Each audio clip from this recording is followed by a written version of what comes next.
एक समय था जब कानपुर को मैनचेस्टर ऑफ ईस्ट कहा जाता था, और उसके पीछे कारण जो सबसे बड़ा था वो ये कि कानपुर एक बहुत बड़ा औद्योगिक शहर हुआ करता था। बड़ी बड़ी फैक्ट्रीज़ यहाँ पर थीं और बड़े बड़े उत्पाद यहाँ पर बनाए जाते थे। और अगर एक ऐसा सुनहरा उत्पाद जिसकी हम बात करेंगे, जिस फैक्ट्री की हम बात करेंगे, वो थी लाल इमली। लाल इमली एक ऐसी फैक्ट्री थी जहाँ के बने हुए उत्पाद सिर्फ कानपुर में ही नहीं, सिर्फ देश में ही नहीं, बल्कि विदेशों तक चर्चित थे। सिर्फ लाल इमली के नाम से ही उत्पाद बिक जाया करता था, और ये भी कहा जाता था कि यहाँ पर जितना प्रोडक्शन होता है उससे ज़्यादा तो उसकी खपत है। साथ ही साथ एक बात और कही जाती है कि इतिहास अपने आप को दोहराता है। आज लाल इमली के दिन बहुरने के समय आ गए हैं, और ये ऐलान किया है खुद उत्तर प्रदेश के सीएम योगी ने। लेकिन उससे पहले हम ये आपको बताते हैं इस लाल इमली का इतिहास। हमारे दाहिने तरफ जो आप बिल्डिंग देख रहे हैं लाल रंग की, यही वो लाल इमली है जो कि शहर के बीचों बीच स्थित है, और सबसे बड़ी बात, पूरे गौरव के साथ खड़ी हुई है। इस बिल्डिंग की शुरुआत हुई थी 1876 में, जब लाल इमली बना, और उसके बाद धीरे धीरे इसके उत्पाद पूरे देश में जाने लगे। अगर हम 1950 की बात करें तो 1950 के आसपास तकरीबन 10,000 के आसपास कर्मचारी यहाँ पर काम किया करते थे, और उस समय मिल 24 घंटे चलती थी। बताया जाता है कि ऑस्ट्रेलिया के मोरिनो भेड़ की बालों से यहाँ पे ऊन बनाया जाता था। फिर आया 1990 का दौर, और 1990 के दौर के बाद यहाँ पर धीरे धीरे जो आधुनिकता है वो हावी होने लगी, क्योंकि यहाँ पर आधुनिक मशीनों की ज़रूरत हो गई, और लाल इमली को उस तरह से आधुनिक नहीं किया गया, जिसकी वजह से इस पे बनाए हुए जो उत्पाद थे वो क्वालिटी में भले ही अच्छे हों, लेकिन धीरे धीरे वो प्रोडक्शन कम होता गया। आप देख सकते हैं कि जो कोने पे ये लाल इमली स्थापित है, वो एक कोने से लेकर दूसरे कोने तक ये बिल्डिंग गौरव के साथ खड़ी हुई है।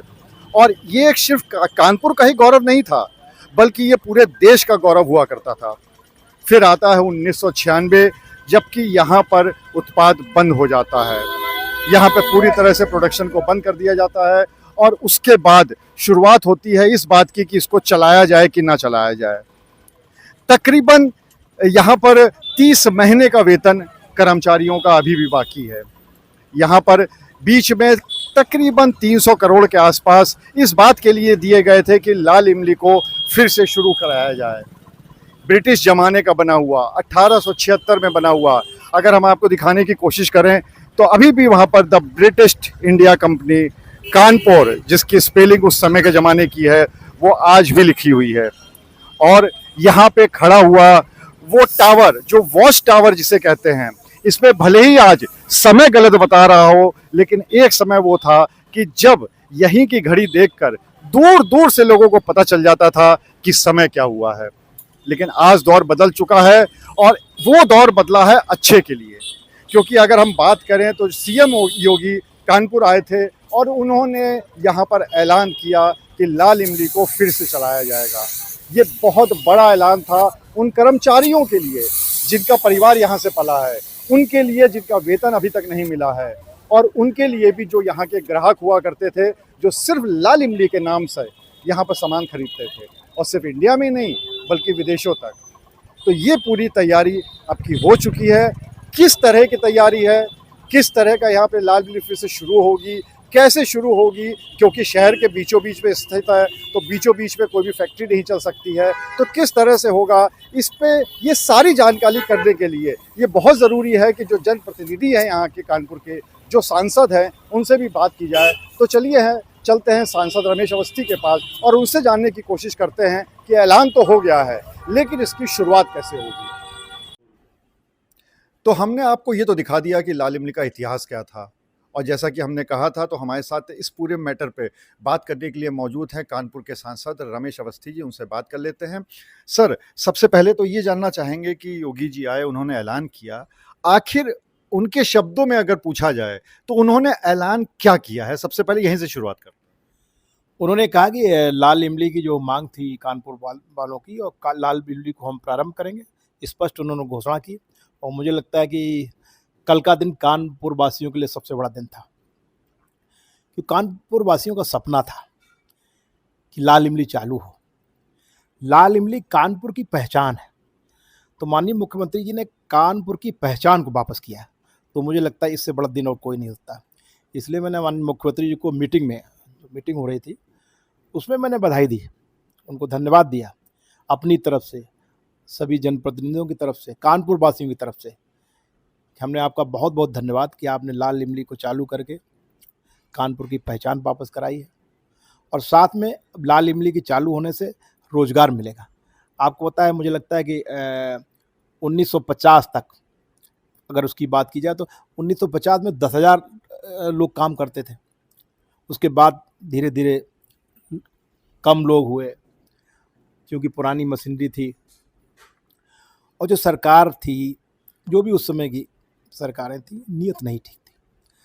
मतलब एक नीयत जब होती है काम करने की या चलाने की, कोई प्रोडक्ट चलाने की, तो फिर काम होता है। तो धीरे धीरे वो मिल का स्वरूप धीरे धीरे नीचे चलता गया और अब बाद में बंद हो गई। तो मैंने चुनाव में भी ये कहा था और चुनाव में एक कानपुर वासियों को मैंने भरोसा दिलाया था कि लाल इमली सहित तमाम जो मिलें बंद हैं उनको हम चालू कराने का पूरा प्रयास करेंगे। ये हमारी प्राथमिकता है।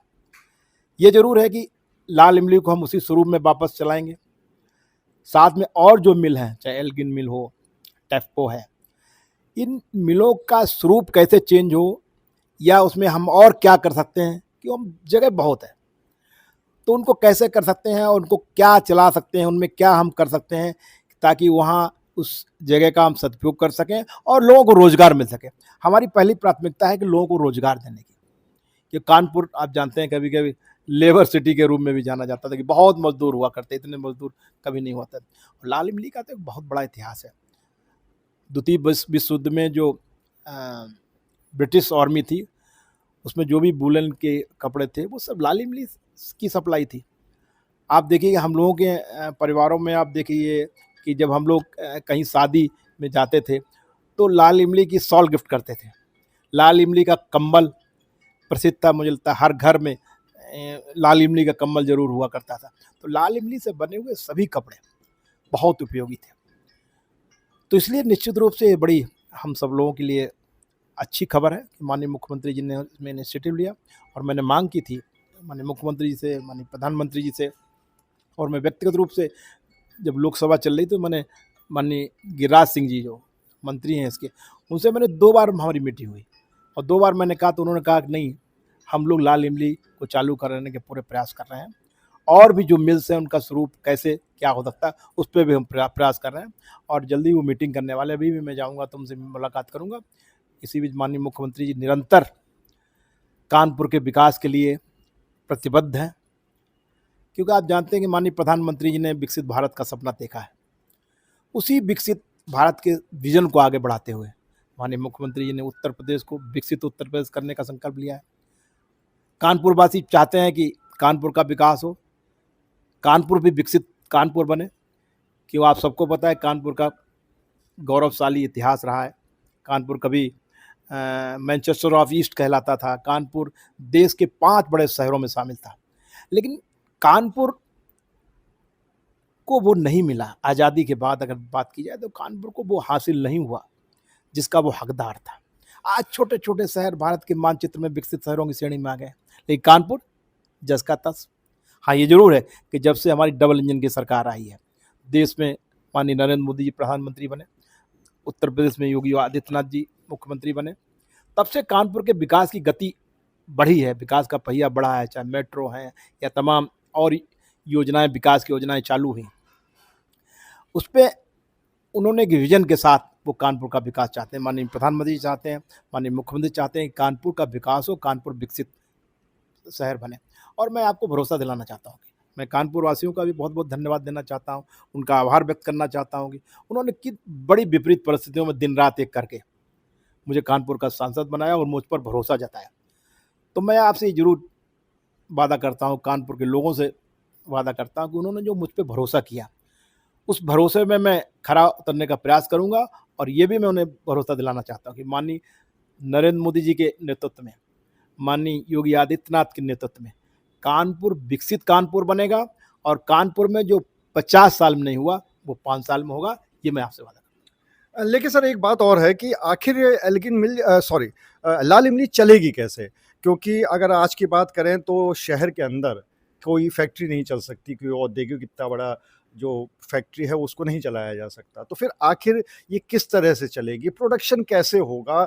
बात तो हो गई है, ऐलान तो हो गया है, लेकिन होगा कैसे? देखिए, तमाम ऐसी चीज़ें देखिए पहले तो ये है कि आप देखते हैं कि कोई भी एक प्रोडक्ट बनता है तो अब जो टेक्नोलॉजी आ गई है, अब जो रोज़गार के संसाधन हो गए हैं कि आप कोई चीज़ यहाँ बना एक चीज़ बनाइए, दूसरी चीज़ दूसरी जगह बनाइए, तीसरी जगह बनाइए और बाद में कॉम्पैक्ट करके उसको प्रोडक्ट को आप मार्केट में ला सकते हैं। पहले तो मुझे लगता है इस पे विचार हो रहा है कि मेन जो समस्या है कानपुर में वो है पॉल्यूशन की, कि कोई भी फैक्ट्री में सबसे बड़ी बाधा आती है पॉल्यूशन का सर्टिफिकेट की पोल्यूटेड ना हो सेवा। उसके लिए तमाम चीज़ें की जा रही हैं, जो मशीनरी कई ऐसी मशीनरी अब मार्केट में आ गई जिससे पॉल्यूशन नहीं होता है, पॉल्यूशन फ्री होती हैं। उस तरीके की नई मशीनरी यहाँ स्थापित की जाएगी ताकि वूलन और मेरा मानना है कि वूलन की जो सिलाई होती है, जो वीविंग होती है, उसमें पॉल्यूशन कम रहता है और जो मशीनें भी आधुनिक हैं, उनसे पॉल्यूशन नाम मात्र रहता है। तो मुझे लगता है कि उन पॉल्यूशन के मानकों पे वो मशीनें निश्चित रूप से खरी उतरेंगी और उन्हीं के द्वारा ही इसका संचालन होगा। तो उन चीज़ों का सभी जो नियम और कानून है, उनका सभी का पालन करते हुए मिल को चलाया जाएगा और क्योंकि मुझे लगता है इतना जो एक पूरा जो मिल बनी हुई है, इसको अगर कहीं और बनाएँगे तो बहुत खर्च आएगा। मुझे लगा पूरा एक बनी बनाई मिल है, उसमें सिर्फ मशीन लगानी है और सिस्टम को कराना है। मैनेजमेंट आप जानते हैं कि जो कर्मचारी हमारे हैं, क्यों कई लोगों ने मुझसे कहा कि पुराने कर्मचारी नई टेक्नोलॉजी को नहीं सीख पाएँगे। तो मैंने कहा बिल्कुल ठीक बात है। ज़्यादातर कर्मचारी रिटायर हो गए हैं, कुछ कर्मचारी हैं वो काम कर रहे हैं, उनको उनकी योग्यता के अनुसार काम दिया जाएगा। नए-नए लोग, नए-नए लड़के जो उनकी बाकायदा क्वालिफ़ाइड लड़कों की भर्ती की जाएगी और उसका एक इस बार आप ये मान लीजिए इस बार इसका बिल्कुल विधिवत संचालन किया जाएगा और कानपुर की ये मिल चालू होगी। लेकिन विपक्ष का ये कहना है कि ये सीसमो चुनाव को लेकर झुनझुना है और ये झुनझुना सरकार बजा रही है, ऐलान हो गया है, ये तब तक ऐलान चलता रहेगा जब तक कि उपचुनाव नहीं हो जाते और उसके बाद सीसमो चुनाव के बाद ये जस की तस जैसे पिछले 28 सालों से देखने को मिल रहा था कि नहीं चालू हुई तो फिर वैसी की वैसी रह जाएगी, ये आरोप है विपक्ष का। देखिए, विपक्ष का आरोप ये है कि झुनझुना विपक्ष ने चाहे 2014 से पहले केंद्र सरकार की बात की हो और इससे पहले जो हमारे कांग्रेस के मंत्री रहे हैं, आप उनका कार्यकाल देख लीजिए, उन्होंने कानपुर को कितना झुनझुना थमाया। कोई एक ऐसा विकास कार्य मुझे बता दीजिए जो उनके सरकार यूपीए की सरकार में हुआ, तो झुनझुना थमाते रहे। साथ में आप प्रदेश की सरकार की बात कर लीजिए, सिर्फ अपराध, गुंडागर्दी, लूट के अलावा उन्होंने क्या दिया? तो उन्होंने झुनझुना दिलाया। जब से मुख्यमंत्री योगी आदित्यनाथ 2017 में मुख्यमंत्री बने, तब से माननीय नरेंद्र मोदी प्रधान, तब से कानपुर में तमाम विकास की योजनाएँ हुई। उसमें चुनाव का कोई मुद्दा नहीं था और जब ये सीसामऊ चुनाव से पहले जब हम चुनाव की बात करते थे, सभाओं में कहते थे, माननीय प्रधानमंत्री जी ने कहा कि कानपुर का विकास होगा, माननीय मुख्यमंत्री जी ने कहा विकास। हमने जो चुनाव लोकसभा चुनाव में कहा या लोकसभा चुनाव से पहले कहा, माननीय प्रधानमंत्री जी ने कहा कि यहाँ पर एयरपोर्ट बनेगा, सिविल एयरपोर्ट, वो तो लोकसभा चुनाव से पहले कहा। आज एयरपोर्ट बना। इससे पहले सरकारें जो थी, यूपीए की सरकार थी और गठबंधन की सरकार रही, उनको चिंता नहीं थी कानपुर की। क्या किया कानपुर के लिए? जरा मुझे एक कोई नाम बताएं जो किया। आज ring road, inner ring road, outer ring road बनाने की घोषणा माननीय प्रधानमंत्री जी ने की थी, उसको पूरा किया। माननीय नितिन गडकरी जी ने का भी मैं धन्यवाद देना चाहता हूँ, उस पर इम्प्लीमेंट किया। तो कानपुर के विकास की जो योजनाएं हमारी सरकार ने पहले से तय कर रखी थी, हम उसको इम्प्लीमेंट कर रहे हैं। हमने सीसामऊ विधानसभा के लिए नहीं इसकी घोषणा की है। माननीय मुख्यमंत्री जी पहले चाहते थे कि ये मिल चालू हो, माननीय प्रधानमंत्री चाहते थे कि ये जो कानपुर की पहचान है उसको हम चालू करेंगे। ये सीसामऊ चुनाव तो एक अलग बात है। ये सीसामऊ चुनाव का नहीं होता तब भी हम मिल चालू करते, तब भी हमने लोकसभा चुनाव में इसका वादा किया था, तब भी मुख्यमंत्री जी ने कानपुर के विकास कही, तब भी माननीय प्रधानमंत्री जी के आगमन पर माननीय प्रधानमंत्री जी ने कहा था कानपुर में बहुत ही विकास की संभावना है और कानपुर में विकास किया जाएगा। कानपुर का विकास उनकी प्रतिबद्धता में शामिल है।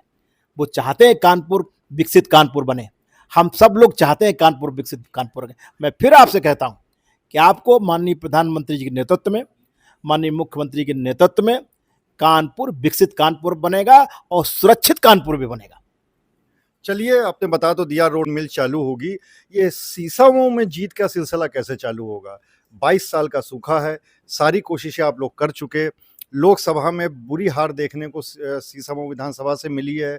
लगातार 60 बूथ ऐसे हैं जिसमें आपको 10 वोट भी नहीं मिले। उसके बाद से ये दावे कैसे किए जा रहे हैं? देखिए, ऐसा है कि सीसामऊ में हम लोगों ने इस बार बहुत रणनीति के तहत काम चालू किया।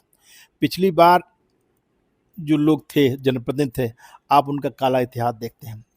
गुंडागर्दी, डरा के, धनबल का उपयोग करके, तमाम जो हथकंडे उन्होंने अपनाकर वहाँ पर सीट पर कब्जा कर रखा था। अब वो अपने काले कारनामों की सज़ा भुगत रहे हैं। वहाँ की जनता ये समझ चुकी है कि हमारे साथ कई वर्षों से छल किया जा रहा है। इस बार वो जनता समझ चुकी है, क्योंकि मैं, आप जानते हो कि मैंने सेवा चौपाल चालू की है और मैं सबसे पहले मैंने दलित बस्तियों से इसकी शुरुआत की है। और मैंने कहा कि सरकार की सभी योजनाएँ जो दलित हमारी बस्तियों, मलिन बस्तियों में आती है, उनको पूरी तरीके से हम लागू कराएँगे। और साथ में अगर मुझे लगेगा कि कहीं और अवस्था है, तो हम सांसद निधि से भी सबसे पहले प्राथमिकता हमारी मलिन बस्तियों के लिए है कि वहाँ पर हम काम कराएँगे। तो इस बार जो वोट बैंक भटक गया था, जो वोट बैंक ने कहा कि हमें ये गठबंधन ने, ये ठगबंधन ने मुझे इस बार ठगा है, आज वो लोग आ रहे हैं, वो पश्चाताप कर रहे हैं कि इन्होंने तो मुझसे कहा था कि 8,500 रुपये हम देंगे। इन्होंने मुझे तमाम वादे किए थे। इन्होंने कहा ये तमाम झूठे कि हमारा संविधान में हमारा आरक्षण खत्म हो जाएगा। इन्होंने हमें भ्रम फैलाया था और अब हम समझ चुके हैं। मेरे पास तमाम, आप सुबह आप आइए, आपको सैकड़ों लोग मिलेंगे इसमें। मैं जब मलिन बस्तियों में जाता हूँ तो हमारे तमाम दलित भाई, हमारे गरीब भाई, वो आते हैं कि मुझे तो ठगा गया। इस बार हम समझ चुके हैं। इस बार हम भारतीय जनता पार्टी को देने के लिए पूरी तरीके से प्रतिबद्ध हैं और जब जैसे चुनाव होगा, हम लोग सब भारतीय जनता पार्टी के पक्ष में वोट देंगे और इनको बताएंगे कि तुमने हमें इतनी साल ठगा है और ये हमारा जवाब है, तुमको हराएंगे हम। यानी कि भारतीय जनता पार्टी के प्रत्याशी को जिताएंगे। और इस बार आप ये भी अभी जानकारी, कौन प्रत्याशी होगा, किस जाति का होगा, नहीं, इस बार सीसामऊ में हिंदू प्रत्याशी होगा और सीसामऊ में हिंदू जीतेगा। तो ये मैं आपसे कहता हूँ, इस बार भारतीय जनता पार्टी रणनीति से काम कर रही है। माननीय योगी आदित्यनाथ जी के आगमन के बाद और कार्यकर्ताओं में उत्साह है। माननीय हमारे सुरेश खन्ना जी प्रभारी बनाए गए हैं, उनके नेतृत्व में एक बहुत बड़ा उनको अनुभव है। आप जानते हैं, लगातार वो अपने क्षेत्र से कई बार विधायक रहे हैं और अब वो मंत्री हैं। तो उन रणनीति के तहत काम किया जा रहा है। सीसामऊ हम हर हालत में जीतेंगे। जब हमने रामपुर जीता था, तब भी कोई कहता था रामपुर हम जीतेंगे, तो रामपुर से ज़्यादा तो नहीं है सीसामऊ कठिन ना। सीसामऊ भारी बहुमत से जीतेंगे। तो आप थे रमेश अवस्थी जी, जिन्होंने साफ तौर पे एक तो ये ऐलान किया कि जो योगी जी ऐलान करके गए थे वो ज़रूर लाल इमली शुरू होगी। दूसरी तरफ उन्होंने रोड मैप भी बताया कि किस तरह से यहाँ पर लाल इमली को शुरू किया जाएगा। और तीसरी बात, उन्होंने एक बहुत बड़ा दावा किया है कि सीसामऊ में हिंदू प्रत्याशी ही होगा और हिंदू ही प्रत्याशी वहाँ पे जीत दर्ज कराएगा। अनुराग अग्रवाल, TV9, कानपुर।